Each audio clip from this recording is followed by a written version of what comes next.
ಸಮಸ್ಯೆ ಇದ್ವಿ ನೋಡಿ, ಫುಲ್ ಹೊಳೆ ಮೈದಾನದಾಗ ಆಗಿದೆ. ಯಾರೋ ತೋಟದವರು ಹೇಳಿದ್ದಾರೆ ಅಂತೇಳಿ ಜಿಲ್ಲಾಧಿಕಾರಿಗಳು ಇದು ನೀರಾವರಿ ಇಲಾಖೆಯಿಂದವರು ಬಂದು ಗೇಟ್ ಓಪನ್ ಮಾಡಿದ್ದಾರೆ. ಇಲ್ಲಿ ಆ ಸಂಬಂಧ ನೀರಿಲ್ಲ. ಇಲ್ಲಿ ಎಲ್ಲ ನಗರದಲ್ಲಿ 2 ದಿವಸದಿಂದ ನೀರಿಲ್ಲದೆ ಸಮಸ್ಯೆ ಆಗ್ತಾ ಉಂಟು. ಮತ್ತೆ ಈಗ ನಗರ ಪಂಚಾಯತ್ ವತಿಯಿಂದ ಇಟಾಚಿ ತಂದು ನಮ್ಮ ಪಂಪಿಗೆ ನೀರು ಎಳೆಯುವಷ್ಟು ಸೌಕರ್ಯ ಮಾಡಿ ಡೀಪ್ ಮಾಡ್ತಾ ಇದ್ದಾರೆ. ಇದು ನೀರಾವರಿ ಇಲಾಖೆಯಿಂದ ಬಂದು ತಡೆಯನ್ನು ತೆಗೆದಿದ್ದಾರೆ. ಇದು ನೋಡಿ, ಅವೈಜ್ಞಾನಿಕವಾಗಿ ಡ್ಯಾಮಿನ ಗೇಟ್ ತೆಗೆದು ಹೊಳೆ ನೋಡಿ ಮೈದಾನದಾಗ ಆಗಿದೆ. ಕುಡಿಲಿಕ್ಕೆ ನೀರಿಲ್ಲ.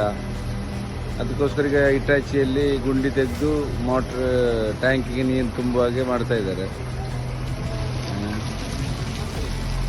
ಹೇಳಿದ್ರೆ ಜಿಲ್ಲಾಧಿಕಾರಿ ಹೇಳಿದ್ರು ಅಂತ ಹೇಳ್ತಾರೆ. ಯಾರ್ದು ತೋಟದವ್ರದ್ದು